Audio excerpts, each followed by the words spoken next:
Oui, Monsieur le Président, je voudrais en quelques mots tracer ou rappeler le paysage dans lequel nous situons.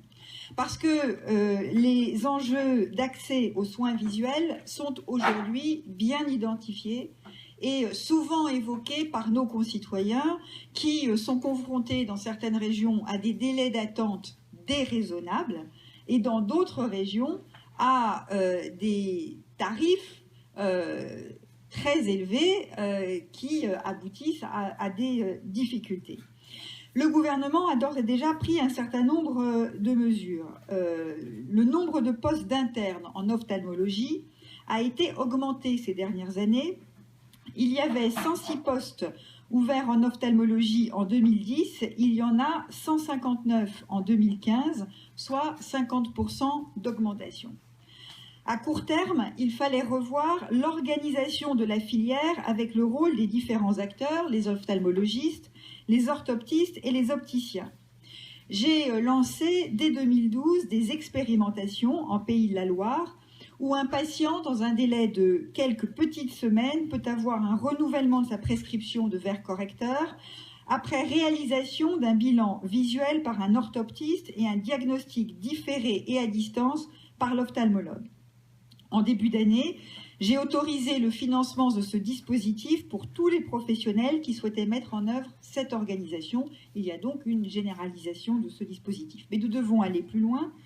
Et il y a désormais un consensus entre les différents acteurs de la filière pour dégager du temps médical, pour que les ophtalmos puissent dégager du temps médical pour les cas les plus complexes. C'est pour cela que j'ai missionné l'IGAS qui m'a rendu un rapport pendant l'été et je vous propose de traduire les premières recommandations de ce rapport dans la loi. Il s'agit donc, pour faciliter l'accès aux soins et réduire notamment les délais de rendez-vous, de s'appuyer davantage sur la complémentarité des trois professions de la filière. Je vous propose donc, à l'occasion de ce texte, de mettre en avant deux dispositifs. Un premier amendement au projet de loi, qui est celui dont nous discutons actuellement, permet de développer ce que l'on appelle le travail aidé au sein d'un cabinet, qui conduit à augmenter jusqu'à 35% le nombre de consultations possibles dans le même cabinet grâce à une meilleure répartition des tâches entre le médecin et l'orthoptiste. C'est donc la première disposition qui est proposée dans cet amendement. Et puis nous proposons une deuxième disposition qui est de faciliter la délivrance des verres et des lentilles en définissant un cadre plus souple et adapté dans lequel les opticiens peuvent adapter, moduler l'ordonnance dans le cadre d'un renouvellement de verres ou de lentilles. Cette possibilité existe depuis 2007, mais elle est encadrée par un délai unique fixé à 3 ans qui ne tient pas compte de l'âge du patient. Or, selon le patient que l'on a en face de soi, on peut imaginer que le délai soit reporté jusqu'à, par exemple, 5 ans. C'est la préconisation la plus fréquente, ou réduit la préconisation la plus fréquente qui est réalisée. Ça, c'est fait l'objet d'un deuxième amendement, 1188, dans lequel figurera également la disposition relative à l'organisation de la prescription de l'écart pupillaire. Je veux indiquer que ces propositions font l'objet du soutien des différents professionnels concernés et indiquer qu'au-delà de ces deux amendements qui vont venir immédiatement, j'aurai l'occasion de présenter dans les prochaines semaines d'autres dispositions dès le projet de loi de financement de la sécurité sociale pour 2016 avec des mesures destinées à favoriser la présence d'ophtalmos dans les territoires sous-denses et je prendrai également des initiatives pour généraliser le suivi des délais d'accès aux soins visuels au sein de chaque territoire et le suivi sera donc réalisé par chaque agence régionale de santé. Voilà, mesdames, messieurs les sénateurs, ce que je souhaitais vous dire de façon globale, ce qui m'évitera d'avoir à reprendre la parole de façon en tout cas trop longue sur les différents amendements. Je vais donner la parole au rapporteur qui va nous confirmer sans doute ce qu'il nous a exposé tout à l'heure. Oui, Monsieur le Président. Permettez-moi quand même d'abord de dire que le sujet de la filière visuelle est un sujet d'actualité brûlante et les différentes interventions qui ont été faites l'ont prouvé, mais c'est un sujet qui est complexe tout à la fois. On témoigne des 27 amendements et sous-amendements dont nous sommes saisis à ce sujet, ainsi que la très récente publication du rapport de Mme Dominique Voynet pour l'IGAS sur la restructuration de la filière visuelle. Nous avions déjà pu nous en rendre compte dans le cadre des travaux que nous avions menés avec Catherine Génisson et au nom de la Commission des Affaires sociales sur la coopération entre professionnels de santé. L'état des lieux que nous avions alors dressé est malheureusement toujours d'actualité. Le sommet de la filière, les ophtalmologistes, apparaît pour ainsi dire trop étroit par rapport aux besoins de la population. Dans certaines régions, comme le Nord-Pas-de-Calais, le délai pour obtenir un rendez-vous peut aller jusqu'à 18 mois. La filière visuelle constitue ainsi un parangon des problèmes d'accès aux soins sur le territoire national. Face à cette situation, des protocoles de coopération ont pu être mis en place avec des orthoptistes qui sont des professionnels paramédicaux. Isolés, ces formules ne permettent cependant pas de résoudre le problème à grande échelle. Nous avons enfin 2 autres professions compétentes dans le domaine de la physique et de la réfraction, plus que dans celui de la clinique et de la biologie, les opticiens lunetiers et les optométristes. Ces 2 professions souhaiteraient se voir reconnaître davantage de compétences, ce qui permettrait en outre, selon elles, de remédier au problème d'engorgement de la filière. À dire vrai, il s'agirait plutôt, dans le cas des optométristes, de se voir reconnaître tout court, car la profession n'est pas encadrée dans le Code de la santé publique, et les optométristes, qui sont pourtant nombreux à être formés chaque année dans les facultés de sciences, peinent à trouver des débouchés à la hauteur de leurs compétences. Ils ont, je rappelle, une formation de niveau master. Dans ce contexte, c'est un peu en catastrophe, Madame la Ministre, que nous sommes saisis du sujet. Nous avons à peine eu le temps de prendre connaissance du rapport de l'IGAS et encore moins de mener des auditions spécifiques et des travaux approfondis sur le sujet. Nous nous trouvons dès lors, la Commission des Affaires sociales, un peu mal à l'aise lorsqu'il s'agit de nous prononcer sur les amendements qui nous sont soumis, notamment par le gouvernement. Or, puisque la réflexion vient seulement d'être entamée, il ne fait pas de doute que de nouvelles adaptations législatives suivront. Pourquoi donc ne pas avoir attendu pour nous soumettre un texte dédié qui nous aurait permis d'embrasser l'ensemble de la filière d'un seul regard, si j'ose dire, et de mettre en place des modifications cohérentes entre elles? Cette forme de législation par petites touches nuit, il me semble, à la clarté du message que nous envoyons aux professionnels comme aux usagers du système de santé. Ainsi, placée dans l'embarras, la Commission des Affaires sociales a émis ses avis en suivant 2 lignes directrices. Elle a tout d'abord privilégié les rédactions qui ont été négociées entre les professionnels eux-mêmes. De ce point de vue, les amendements présentés par le gouvernement sur les optopistes et les opticiens lunetiers paraissent offrir les meilleures garanties. Elle a ensuite cherché à préserver, avant toute autre considération, la sécurité sanitaire des patients. C'est pourquoi elle a émis, comme vous le verrez, plusieurs réserves quant aux dispositions assouplissant les modalités de l'adaptation des lentilles de contact. Parfait. Alors, nous allons procéder au vote par ordre. J'ai des explications de vote. Donc, Madame Génisson, Monsieur Daudini. Oui, merci Monsieur le Président, Madame la Ministre, mes chers collègues. Madame la Ministre, nous voterons les amendements que vous avez présentés et nous vous suivons dans cette entreprise donc de remise en ordre et de précision des professions qui ont un rapport donc à la vision. Mon intervention est autour d'une question. Je cherche simplement à comprendre pourquoi dans notre pays donc les optométristes ne sont pas reconnus, pourquoi cette profession l'est dans un certain nombre de pays du monde et pourquoi aujourd'hui elle est complètement écartée de la réflexion, ou alors, je n'ai pas bien compris le dispositif, pourquoi elle est complètement écartée de la réflexion qui porte sur les opticiens, les orthoptistes et les ophtalmos. Il y a une fonction médicale, il y a une fonction physique, il y a une fonction commerciale de vendeur, donc des verres de lunettes et des supports de ces verres. La profession d'optométrie est une profession, alors lorsqu'on regarde sur Internet, la profession de santé autonome, formée, réglementée, assurant des services visuels qui incluent la réfraction, la fourniture des équipements optiques, la détection des états oculaires anormaux, la réhabilitation de la vision, et elle est reconnue par l'Organisation mondiale de la santé. Donc pourquoi n'est-elle pas inclue? Je pense qu'il doit y avoir des raisons solides dans la réflexion qui est actuellement menée en France. Madame Génisson. Pardon. Merci, Monsieur le Président. Je ne vais pas reprendre la question que pose Monsieur Daudigny, mais je voudrais me féliciter des amendements du gouvernement et des sous-amendements présentés par nos collègues de l'UDI qui permettent de dessiner une cohérence dans l'organisation de la filière en ophtalmologie.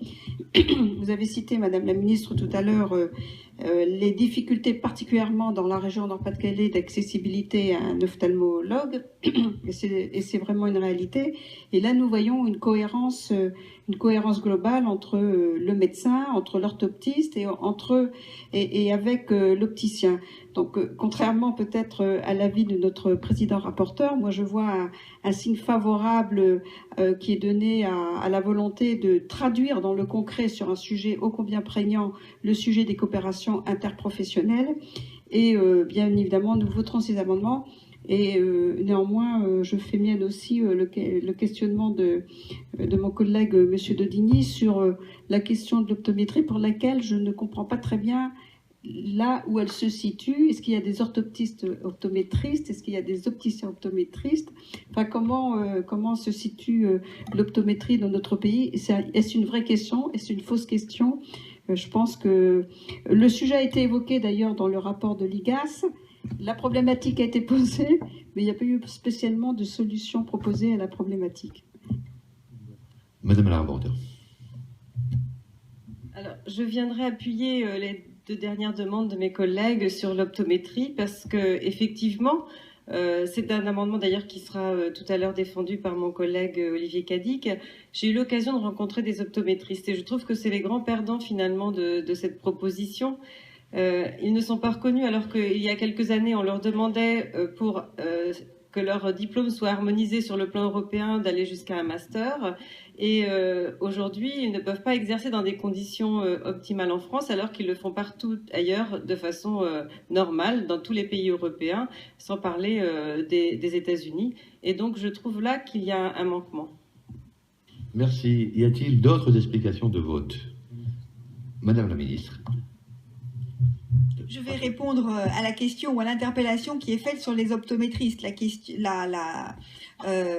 Les interrogations autour de cette activité et de l'intégration de ces compétences dans l'ensemble de la filière ont fait l'objet de propositions du rapport de l'IGAS. Il n'y a pas aujourd'hui de reconnaissance un métier d'optométriste.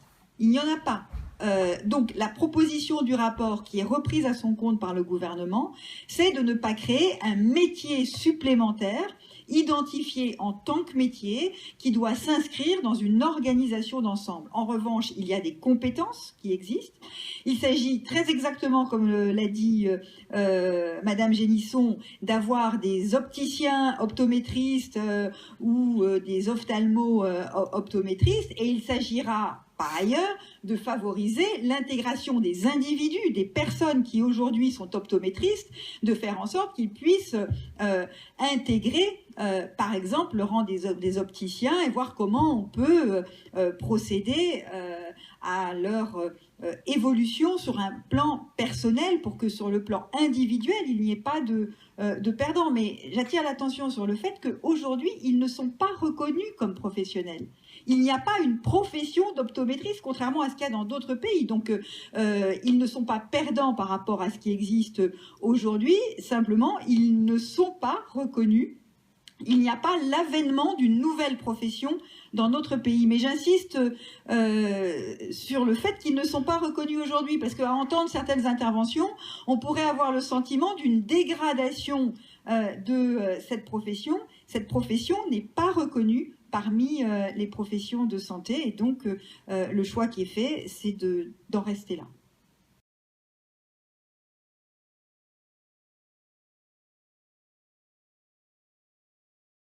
Je ne comprends pas que des gens qui ont été formés à Bac+4, Bac+5, qui ont des qualifications, qui ont des compétences, et ça a été reconnu, mais eux-mêmes ne sont pas reconnus dans leur formation, alors qu'elle a été sanctionnée vraisemblablement par la commission du titre.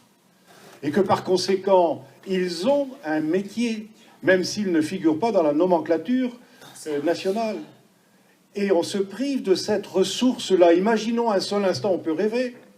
Imaginons un seul instant que l'ensemble des optométristes, avec la formation qu'ils ont, soient habilités à prescrire les lunettes parce qu'il s'agit d'une opération de calcul, de vérification et d'utilisation du matériel d'optique. C'est juste un calcul, un problème mathématique qu'ils sont capables de résoudre.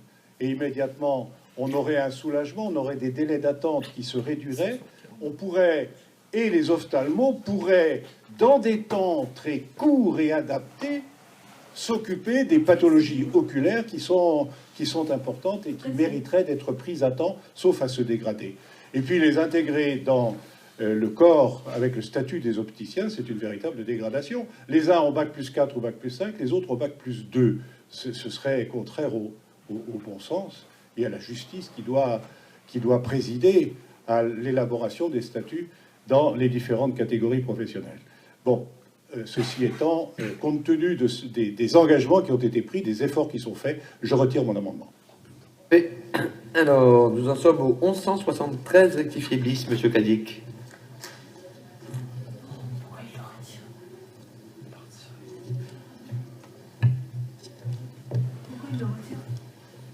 Oui, donc ça a été évoqué tout à l'heure. Donc c'est un amendement qui tente à faire reconnaître l'optométrie et la formation française qui est déjà reconnue dans de nombreux pays. Donc ça a été dit, le diplôme existe depuis 1991 sous la forme d'un master. Et c'est une activité, moi qui vis à l'étranger, effectivement, que j'ai eu besoin parce que l'âge venant, tout le monde est confronté à cette problématique et on prend un rendez-vous, c'est très facile, on rencontre un optomètre et très rapidement, j'ai envie de dire une demi-heure après, on a l'information et donc les lunettes sont prescrites. Vous savez, c'est vraiment étrange pour moi qui vis en France et qui voit à l'extérieur comment ça se passe, de voir qu'effectivement on peut étudier ici en France, avoir un diplôme et devoir partir à l'étranger pour exercer.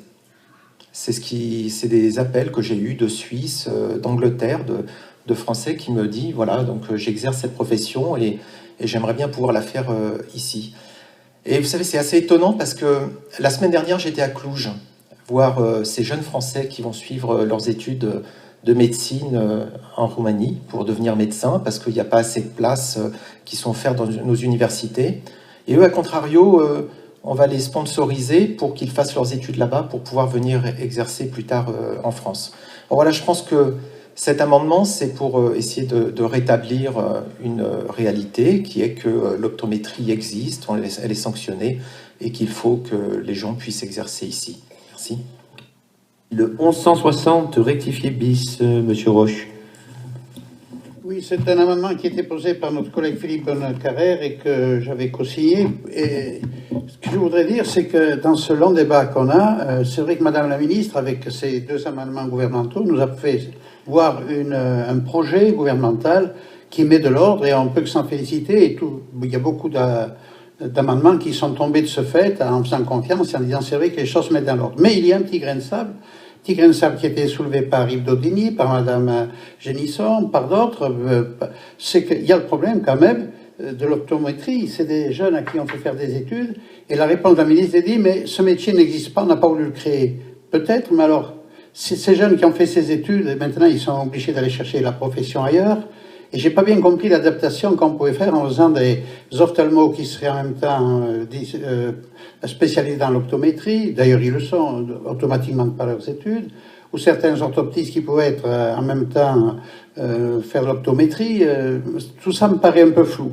Alors, et l'amendement de M. Bonnecarrère est une demande pour créer le métier d'optomètre, je sais pas comment dire, le métier d'optomètre dans la filière des soins ophtalmos. Alors je me fais son porte-parole et je souhaite avoir quelques explications parce que je trouve que dans tout ce qui a été présenté, où on a adhéré, puisque les deux amendements gouvernementaux ont été votés pratiquement à l'unanimité, là il y a vraiment un grain de sable et une petite chose qu'on ne comprend pas bien. Monsieur le rapporteur, en discussion. Pardon? Oui, je vais essayer de vous donner mon point de vue. Tout d'abord, c'est vrai que le métier d'optométriste est connu depuis assez longtemps dans d'autres pays. Et nous discutions avec Madame la rapporteure Catherine Deroche d'un film Secret et mensonge, Palme d'Or à Cannes en 1996, dont l'héroïne était justement optométriste en Angleterre. C'est Monsieur Cadic ayant présenté son amendement et venant d'un pays étranger qui nous a rappelé, nous y a fait penser.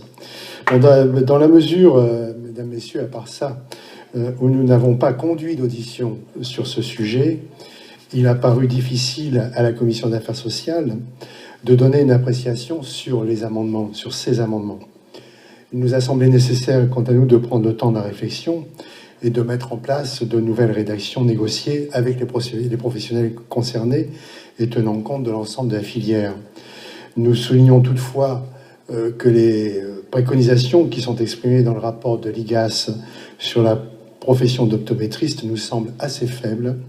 Le rapport se bornant en effet à constater l'existence d'un problème, et il le fait très bien, mais ne propose pas de solution concrète.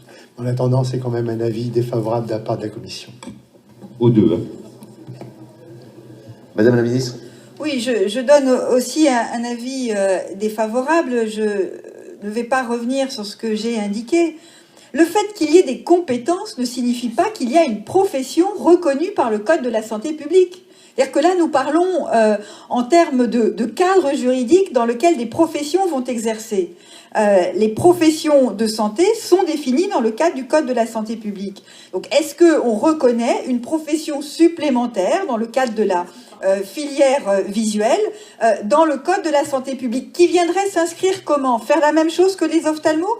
Parce qu'il ne suffit pas d'aller voir un orthométriste. Aujourd'hui, nous disons, ce sont les ophtalmos qui vont chapeauter l'ensemble et qui vont avoir un travail aidé à partir des opticiens. On ne dit pas que les opticiens vont se substituer aux ophtalmos. Donc, je ne vois pas bien comment la compétence des optométristes vient s'insérer dans la réorganisation que nous proposons.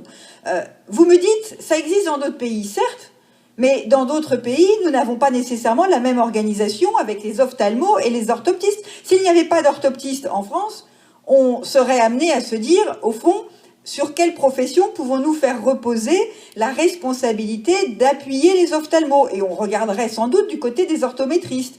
Dans d'autres pays, soit il n'y a pas d'orthoptistes, soit les ophtalmos sont concentrés sur une activité hospitalière, largement chirurgicale, et à ce moment-là, en ville, ce sont les orthométristes qui assument la responsabilité qui, en France, est portée par des ophtalmos. Donc, on peut toujours dire la profession existe ailleurs, mais c'est l'ensemble du système qu'il faut regarder.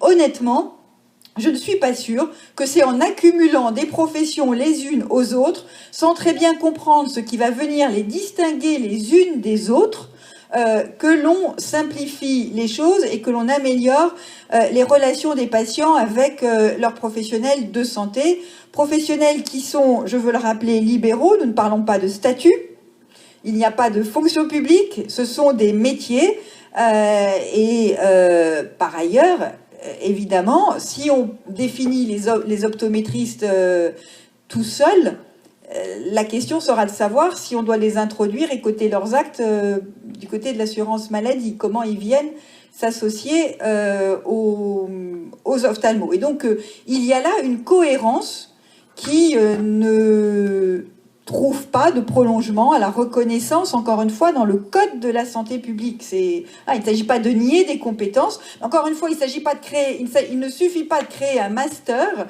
ou d'avoir des masters pour considérer qu'en face, il y a une profession médicale, médicale de santé, reconnue comme telle, avec l'ensemble des prérogatives afférentes. Donc, avis défavorable à l'ensemble de ces amendements. Merci. Alors, je vais mettre aux voix le 1173 rectifié bis avec deux avis défavorables. Qui est pour? Qui est contre? Qui s'abstient? Il n'est pas adopté. Vous vouliez vous exprimer, M. Cadic? Alors, je vous donne la parole sur le 1160 rectifié bis pour explication de vote. Merci beaucoup, M. le Président. Et puis, j'espère que ça va amener à faire évoluer le vote. Vous dites qu'il y a une cohérence. Moi, je ne trouve pas qu'il y a une cohérence dans vos propos. Vous dites il y a un diplôme, mais il n'y a pas de profession. Alors pourquoi il y a un diplôme s'il n'y a pas de profession derrière? Donc non, à l'évidence, il y a une évolution européenne que l'on connaît. Et là, on a l'impression que le système est totalement visqueux et qu'on n'arrive pas du tout à avancer. Donc là, il y a une attente, une vraie attente aujourd'hui, comme je vous l'ai dit. Je pense qu'il y a des gens qui peuvent exercer cette profession ici, et ça n'est que de notre décision que de faire en sorte qu'il n'ait pas à s'expatrier pour avoir cette profession. Et très sincèrement, quand au bout de quelques années, votre vue commence à baisser, c'est pas une maladie, vous n'avez pas besoin d'aller voir un spécialiste pour ça. Donc c'est vraiment, là dans ce domaine, il y a une évolution à prendre en compte, et je trouve vraiment bizarre et dommage cette approche et de vouloir vraiment rester comme ça barricadé dans certaines pratiques. Merci. Merci. Je mets aux voix le 1160 rectifié bis avec 2 avis défavorables. Qui est pour? Monsieur Roche? Oui, étant donné les explications qu'ils ont données et qu'un programme de refonte un peu de tout ce qui doit prendre en charge la pathologie visuelle, je préfère retirer pour ne pas compliquer les choses. C'était peut-être un amendement qui reviendra plus tard.